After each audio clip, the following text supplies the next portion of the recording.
19절에서 23절의 말씀, 죽음의 권세를 무너뜨린 예수님, 죽음의 권세를 무너뜨린 예수님 제목으로 말씀 증거하겠습니다. 오늘은 부활주일입니다. 예수님께서 죽음에서 다시 살아나신 것을 기념하는 주일입니다. 교회는 매 주일 예배드리고 또 1년의 시간을 지나가면서 몇 번의 절기를 이제 지켜가면서 의미를 되새기고 잃어버렸던 감사를 회복하는 시간을 갖게 되는데 1년의 그 많은 예배와 절기 가운데서도 가장 의미 있고 감격스러운 예배와 절기는 오늘 우리가 드리는 이 부활절, 부활의 이 사건을 기념하고 기억하는 이 시간이라고 할 수 있습니다. 우리는 살면서 여러 기쁨을 경험하면서 살지요. 학생에게는 시험을 잘 봐서 원하는 대학에 입학할 때 부모도 또 본인도 큰 기쁨을 얻게 되는 것 아니겠습니까? 십수년의 공부의 결실로 원하는 대학에 입학을 하게 될 때 그 수고의 보상을 얻은 것과 같은 기쁨을 얻게 되는 거죠. 취업을 준비하던 사람은 정말 애절하게 준비했던 그 회사에 첫 출근을 하게 될 때 기쁨을 갖게 됩니다. 연인들에게 있어서는 사랑하는 사람과 이제 혼인을 하게 되어서 신혼집에서 혼인 생활을 시작하게 될 때 그 기쁨이 이루 말할 수 없는 기쁨인 것이고, 질병으로 고생하던 분들이 의사 선생님이 이제 완치됐습니다 이렇게 이야기를 해줄 때 모든 마음의 체증들이 다 내려가는 것과 같은 기쁨을 이제 얻게 되는 것 아니겠습니까? 그런데 우리가 이 세상을 살아가면서 그럼에도 불구하고 애쓰고 수고하면 얻는 기쁨들이 있지만 그 무엇으로도 해결할 수 없는 문제가 있는데 그것은 죽음의 문제 아니겠습니까? 그래서 죽음 앞에서는 누구든지 두렵고 누구든지 절망하고 한없이 슬퍼하는 것이 우리가 살아가는 삶의 모습인 것이죠. 부자도 권력자도 좋은 대학을 나온 사람이라 할지라도 또 원하던 직장에 다니던 사람이라 할지라도 죽음의 판정을 받게 되면 두려워하고 절망하게 되는 것이죠. 우리가 잘 아는 네로 로마의 그 폭군 네로 황제도 그랬던 사람 중에 한 사람입니다. 네로가 31살이 되었을 때 스페인의 총독, 스페인 지역에 있었던 이 총독이 깔바가라는 사람이었는데 이 네로의 폭정에 반기를 들고 이제 로마로 자기의 군대를 이끌고 이제 들어오게 되지요. 네로가 얼마나 폭정을 했는지 시민과 군대가 네로의 편에서 싸운 게 아니라 반란을 일으킨 그 사람 편에 서서 이제 네로는 풍전등화의 위기에 놓이게 되었던 것이죠. 네로라는 사람이 얼마나 악독했던 사람이냐 하면 자기 부하의 아내가 어느 날 마음에 들어서 부하의 아내를 이제 취하려고 하는데 마음에 아내가 이렇게 걸리지 않습니까? 그래서 아내한테 누명을 씌워서 죽여야 되는데 증기 찜통에 자기 아내를 넣어서 살해했던 사람이 네로입니다. 네로. 그러니까 네로 같은 남편 안 만난 게 얼마나 복입니까? 찜기에 넣어가지고 죽이는 남편 네로 아니었습니까? 어머니가 또 그걸 반대하잖아요. 뭐 하는 거냐 이렇게 얘기를 하니까 어머니도 미워서 어머니도 살해했던 사람이 네로라는 사람이죠. 신하들은 이루 말할 것이 없었습니다. 네로가 민심을 잃고 그렇게 살았던 사람 아니겠습니까? 그런데 이렇게 반란군이 물밀듯 밀려오게 되니까 원로원이 이게 큰 위기를 느끼게 되었고, 원로원도 이제 돌아선 상황이니까 결국 원로들이 이 처형을 결의하게 되었다는 거죠. 그래서 그에게 내려진 형은 무엇이냐면은 이제 태형인데 때려서 죽을 때까지 때리는 건데 이 벌거벗겨져서 교수대에 묶어놓고 벌거벗겨서 죽을 때까지 때리는 형벌로 이제 판결을 내렸다는 겁니다. 그러자 이제 주변의 측근들이 이제 결정은 난 거고 네로가 곧 죽게 되는 것 아니겠습니까? 그래서 이제 주변에 있는 측근들이 그렇게 됐으니까 부끄럽게 죽기 전에 스스로 죽으십시오. 그게 더 낫습니다. 매를 맞으면서 얼마나 고통스럽습니까? 그냥 죽으십시오. 이렇게 자결을 이야기를 하게 되는데, 네로가 그때 유명한 말을 하게 됩니다. 네로가 이런 얘기를 합니다. 조금만 더 기다려보자. 아직 시간이 있지 않는가? 이렇게 얘기를 했다는 거예요. 남의 죽음 앞에서는 얼마나 잔혹한지, 남이야 죽든 말든 어떻게 죽든 신경도 안 쓰던 그 네로가 그것이 이제 자기의 죽음이 되고 나니까 이게 심각해지는 겁니다. 어떻게 해서든 피해보고 싶고, 어떻게 해서든 넘겨보고 싶고, 그것이 네로의 모습이었다는 거죠.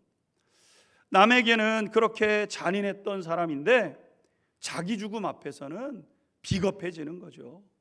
다른 사람 죽일 때는 눈 하나 깜짝하지 않았지만 내 죽음이 된다고 생각하니까 두렵고 떨리고 어떻게 해서든 밀어보려고 애를 쓰고, 그러나 결국 그는 이제 도망을 치게 되고 이제 해방 노예 파온이라는 이 사람의 별장으로 가서 거기서 쓸쓸하게 자살을 하는, 자기의 최후를 그렇게 이제 맞이하게 된 거죠. 이처럼 우리가 살아가면서 무엇으로도 떨쳐버릴 수 없는 것이 죽음에 대한 두려움, 그것 아니겠습니까? 모두가 피할 수 없는 것이고 그것이 내 문제가 되면 두려울 수밖에 없는 것이죠. 병원에 가기가 어려운 것, 작은 병원인데 큰 병원 한번 가보세요. 이때부터 여러분 얼마나 마음이 답답하고 괴로워지는 것입니까? 그러면 이러한 죽음의 권세는 어디에서부터 왔는가? 성경은 분명하게 말씀하기를 죄에서부터 온 것이라고 말씀합니다. 그래서 로마서 6장 23절 말씀을 보게 되면 죄의 삭은 사망이요 하나님의 은사는 그리스도 예수 우리 주 안에 있는 영생이니라, 이렇게 말씀하죠.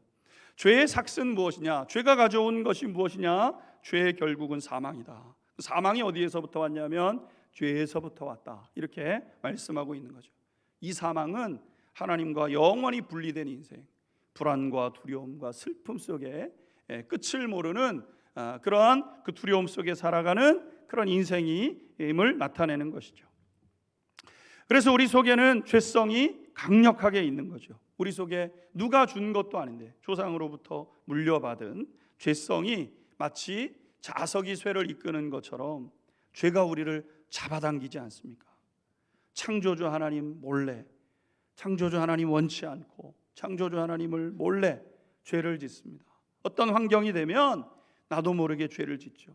죄 짓고 후회하면서도 또 그 환경이 되면 또 죄를 짓는, 그것을 반복하면서 절망하게 되고 치를 떨며 사람들이 떠나가게 되고 내 자신도 그것이 싫고, 여러분 그렇게 살아가는 것 아니겠습니까? 사람이 깊은 고통을 당하는 그것은 돈 때문에 겪는 것이 아닙니다. 죄 때문이죠. 죄 때문에. 가정이 씻을 수 없는 불행을 겪는 것은 집이 없어서 불행을 겪는 것이 아닙니다. 죄 때문에, 남편의 죄 때문에, 아내의 죄 때문에 집에 들어가기 싫게 되는 이유가 죄가 있으면 그런 것 아니겠습니까? 우리 인류가 여기까지 왔지만 과학 이 문명이 얼마나 발전했습니까? 인류가 만약에 망하게 된다고 한다면 식량이나 물이 없어서 망하는 것이 아니라 죄 때문에 망하겠죠. 마지막 때가 되면은 사람들이 자기 사랑하는 일에 몰두해서 사랑이 식어지는 시대가 된다 그랬는데, 사랑이 식어지고 그렇게 인류는 망하게 되는 것 아니겠습니까? 그런데 문제는 죄성을 가진 사람이 우리 스스로 이 죄와 마귀의 권세에서 벗어날 수 없다는 데 있는 것이죠. 그래서 어떤 사람이 이야기를 하기를 사탄의 삼위일체가 있다고 얘기했는데, 그게 뭐냐면 죄, 사망, 마귀, 이게 이제 사탄의 삼위일체라고 이야기를 하는 겁니다. 마귀가 있는 곳에 죄가 있고, 죄가 사망을 끌어들여서 이것은 어디든지 존재하게 된다는 거죠. 어디를 가든지 이 죄와 사망과 마귀는 항상 같이 다니는데 이길 수가 없다는 겁니다. 눈에 보이는 게 아닌데. 그래서 뭔지도 모르면서 끌려서 어느 순간 후회하고 어느 순간 한탄하고 그리고 낭망하고 절망하고 그렇게 살아가는 것 아니겠습니까? 그런데 다른 길을 보여주신 분이 계시다는 것이죠. 바로 그분이 예수님이시죠. 우리 예수님은 이 땅에 오셨습니다. 33살 될 때까지 목수의 가정에서 자기의 역할을 잘 감당하시고 30살에 이제 공생애를 시작하시게 되죠. 옷 한 벌 없고 옷 한 벌밖에 없고 집도 없이 지내셨지만 당당하게 지내시죠. 당당하게 위축되는 거 없습니다. 그런 것 때문에 싸우지 않습니다. 그런 것 있으면 좋지만 없어도 이 세상 살아가는데 문제 없다고 여기시고 주님은 거룩한 길, 정결한 길을 걸어내시죠. 예수님뿐만 아니라 제자들도 마찬가지였죠. 제자들도 비참한 죽음 앞에서 조금의 흔들림도 없습니다. 처음에 예수님이 부활하실 때까지만 해도 얼마나 두려워했는지 벌벌벌벌 떨면서 제자들도 죽음 앞에서는 두려워했는데 그들이 부활하신 예수님을 만나고 성령이 그들 가운데 임하고 났을 때 그들은 조금도 흔들림 없이 주님을 따르게 되죠. 마띠아를 포함해서 12제자가 되고 이 사도 바울까지 13명의 제자가 있게 되는데 사도 요한만 자기 생명을 다하기까지 살게 되고 나머지 12명의 제자는 순교를 당하게 되죠. 죽음 앞에서 그 12명 모두 조금도 흔들림 없이 자기 길을 걸었다는 것 아니겠습니까?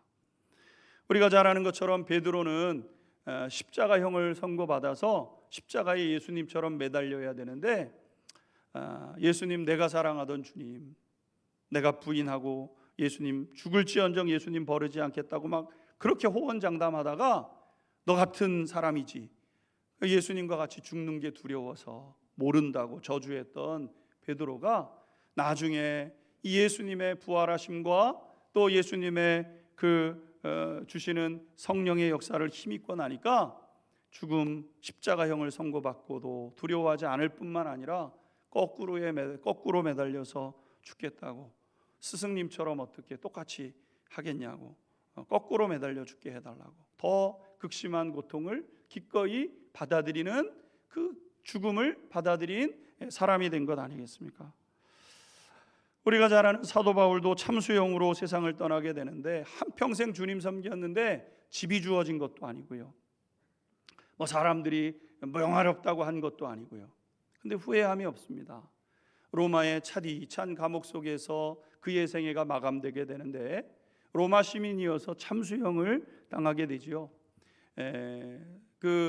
역사에 의하면 사도 바울의 목이 잘려지는 순간, 목이 잘려지니까 목이 이제 뒹구르지 않습니까? 목이 뒹구러질 때 그 입에서 예수, 예수, 예수, 예수님의 이름을 불렀다는 거예요. 죽는 그 순간에도 죽음이 앞에 있고 이 세상 살면서 가난하고 얼마나 한이 많아요? 그런데 한이 되지 않았다는 겁니다. 오히려 천국을 소망하며 믿음의 삶을 살아내는 것, 이것이 영생을 가지고 있는 사람의 모습이었다는 거죠. 죽음을 두려워하지 않는 힘이 어디에 있는가? 예수님께 있음을 제자들은 삶으로 증거했고, 믿음의 삶을 감당해가는 믿음의 선조들 역시 예수의 이름에 능력을 의지해서 살아내는 것 아니겠습니까? 그래서 이 예수의 이름에 능력이 있습니다. 능력의 이름 예수, 권능의 이름 예수, 모든 능력을 파하는 예수, 생명 되신 예수, 예수의 이름에 능력이 있어요. 치유의 이름 예수, 용서의 이름 예수, 자유 주시는 그 이름 예수, 생명 되신 예수, 거룩한 이름 예수, 빛을 주시는 예수, 모든 이름 위에 뛰어난 예수, 생명 되신 예수. 제자들은 부활하신 주님을 만났고, 부활하신 주님을 만났을 때 확실한 소망을 갖습니다. 확실한. 이 세상의 삶이 중요하지 않다는 게 아니에요. 그러나 이 세상의 삶이 그렇게 생각만큼 중요한 게 아니구나. 내 모든 것들이 이 땅에 들어간다고 해서 그것이 좋은 것이 아니구나 깨닫고 그들은 변화된 삶을 살아내게 되는 것 아니겠습니까? 그들은 사는 것도 두려워하지 않았고 죽는 것도 두려워하지 않는 그러한 사람들이 되게 된 것이죠. 왜 그렇습니까? 우리가 이 세상을 떠날 때 더 좋은 영원한 생명이 우리 가운데 보증되어 있기 때문에, 이 세상을 살면 사명 이루니까 좋은 것이고 죽으면 하나님과 함께 할 수 있기에 더 좋은 것이고, 사도 바울의 목이 뒹구를 때 조금의 갈등이 없었던 이유, 죽음의 권세도 그를 짓누르지 못했던 이유, 바로 부활의 주님, 우리에게 부활의 영광을 나타내신 그 모습 때문이라는 것이죠. 사랑하는 성도 여러분, 예수님께서 다시 살아나신 부활절을 우리가 지나가고 있습니다. 언제든지 우리 안에 있는 이 예수님의 이름, 생명의 이름, 우리의 삶에 진정한 소망을 가져다 주시는 그 예수님의 이름을 부르는 우리 성도님들이 되시기를 주님의 이름으로 축원합니다. 죽음마저도 넘어서는 부활의 능력, 죽음 앞에 그것을 뛰어넘는 그러한 그 은혜가 우리 모든 성도님들에게 있게 되기를 주님의 이름으로 축원합니다. 같이 기도하겠습니다. 오늘 이 아침 하나님께서 우리 각 사람에게 말씀하신 하나님의 은혜를 기억하며 주님 앞에 더 가까이 나가는 은혜의 삶으로 인도하여 주옵소서. 우리 시간 다 같이 주님의 부활이 내 부활 되게 하신다 했습니다. 예수 그리스도 안에 있는 생명의 부활의 역사 온전히 누리며 서가는 거룩한 삶 되게 하여 주옵소서. 우리 시간 다 같이 주여 한 번 부르고 잠깐 동안 한 목소리로 기도 올리겠습니다. 주여. 하나님, 매 주일이 부활을 기념하는 주일인데 아버지 하나님, 특별히 아버지 하나님 주님의 부활을 기억하고 아버지 하나님 기념하며 이 아침 주님 앞에 달려나왔습니다. 내가 반드시 복되게 할 것이다, 반드시 풍성한 삶으로 인도할 것이다, 하나님 약속하셨사오니 그 약속에 말씀 붙잡고 믿음으로 서내는 우리 모든 성도들 되게 하여 주옵소서. 주님 영광을 받으세요. 예수님의 이름으로 기도 올립니다. 아멘. 부활의 아침 주님을 찬양합니다. 살아도 주를 위해 살고 죽어도 주를 위해 죽는다고 고백했던 사도들이 걸어갔던 걸음 따라 걷습니다.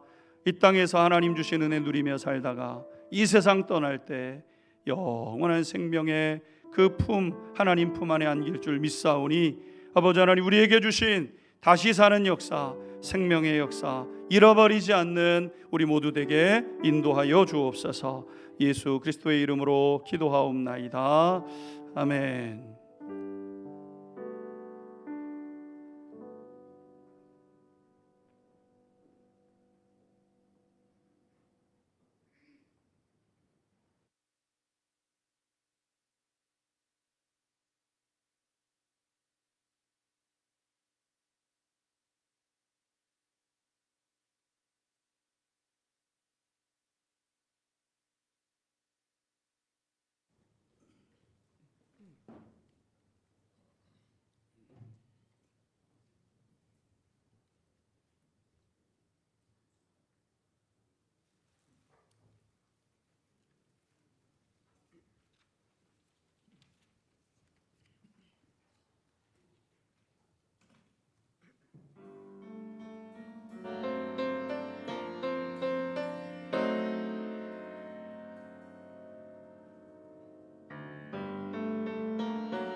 믿을 수 없는 일들이 일어났고 그 일들은 지금도 우리에게 일어나고 있습니다.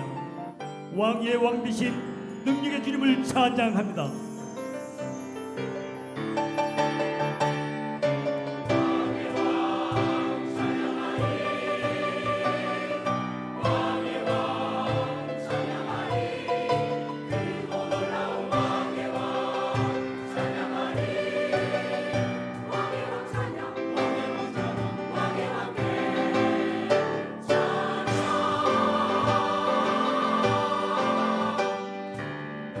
거르시고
예수님은 죽음을 맞이하시기 전 제자들과 함께 겟셋마네 동산에 오르셨습니다.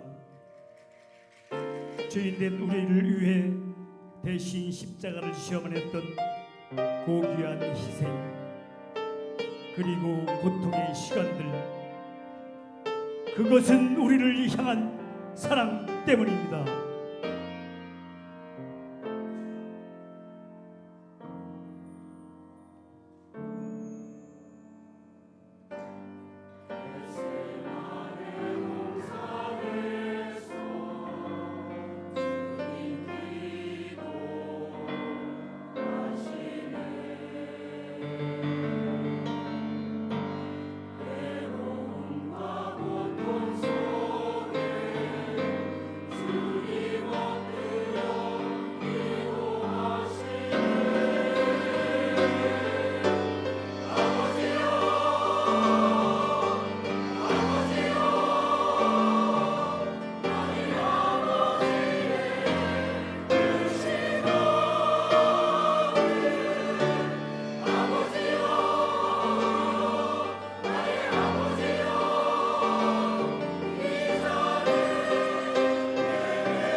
아버지여, 만일 아버지의 뜻이거든 이 잔을 내게서 옮기시옵소서.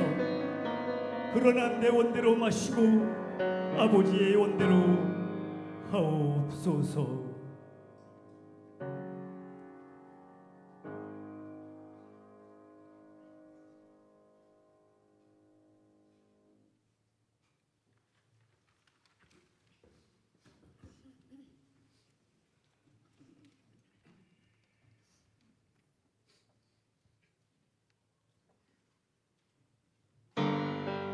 예수님은 그들에게 잡히신 후 군중들에게 둘러싸여 온갖 핍박을 당하고 계셨습니다. 그러던 중 한 여인이 멀찍이 구경하고 있던 베드로에게 다가갔습니다. 당신도 갈릴리 사람 예수와 함께 있었지요? 그러자 베드로는 모든 사람 앞에서 예수님을 부인합니다. 나는 저 사람을 모릅니다. 나는 저 사람을 모릅니다.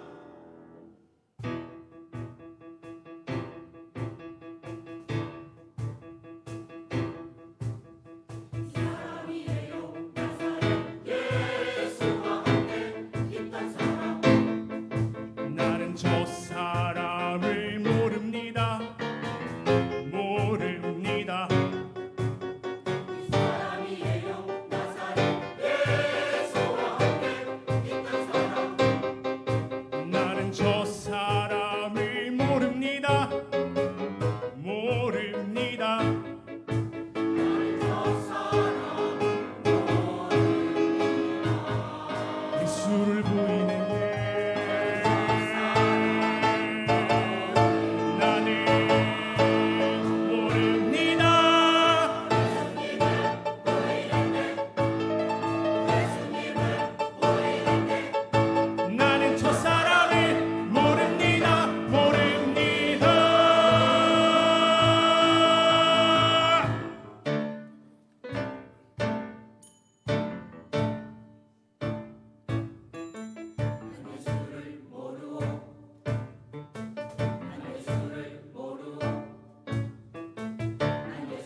나의 하나님, 나의 하나님, 어찌하여 나를 버리셨나이까?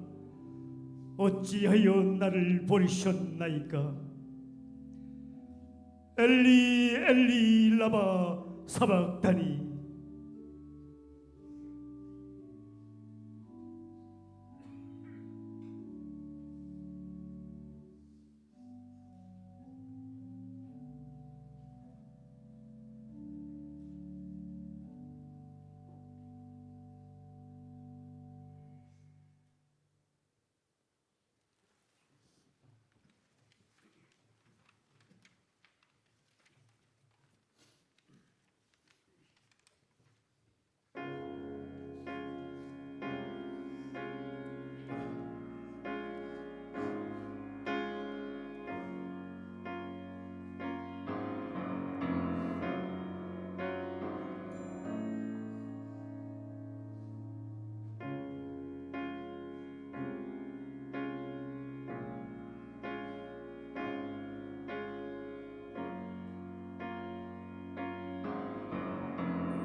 예수님이 십자가에 못 박혀 돌아가시고 3일이 지났습니다.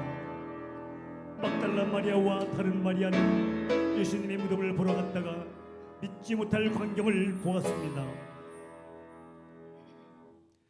천사가 여자들에게 말하여 이르되 너희는 무서워하지 말라. 십자가에 못 박히신 예수를 너희가 찾는 줄을 내가 아노라. 그가 여기 계시지 않고 말씀하시던 대로 살아나셨느니라. 예수님이 부활하셨습니다. 우리 예수님이 부활하셨습니다.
피차 뻘쭘한 상황. 우리 네. 받으시죠. 네. 네.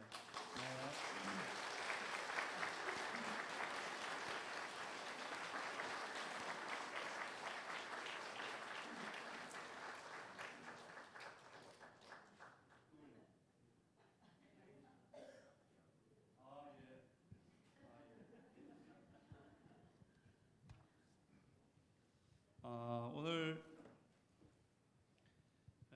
연합 하나님께 이 영광을 돌린 우리 연합 찬양대에 먼저는 우리 저 이렇게 찬양을 앞에서 이렇게 같이 듣고 또 같이 이렇게 하면서 십자가에 뭐 봐라 막 이렇게 소리치는데 막 마음이 얼마나 아픈지 저는 예수님 원하시는 삶을 살겠다고 목회자의 길을 들어섰는데도 참 그게 안 되는 때가 너무 많은 것 같습니다.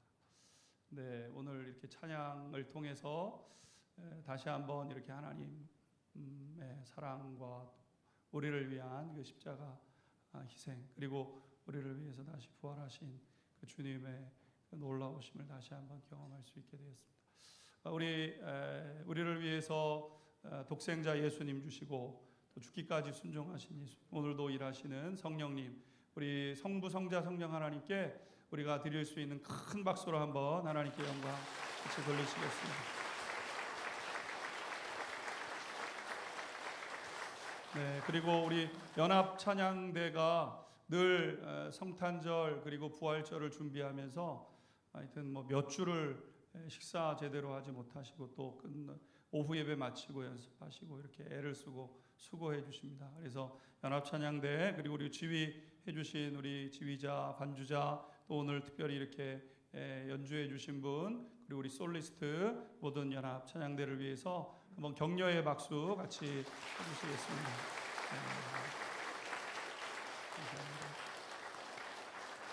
네, 감사하고요. 이제 다 자리에서 일어나시겠습니다. 특별히 오늘 이 부활절을 지나가면서 총여전도회에서 만찬을 점심에 아주 잘 준비했습니다. 그래서 괜찮으시면 모든 성도님들 같이 맛있게 식사하시고 돌아가시면 좋을 것 같습니다. 우리 찬송가 160장 무덤에 머물러 1절 3절 같이 찬송하시고 축도함으로 부활절 예배 마치도록 하겠습니다.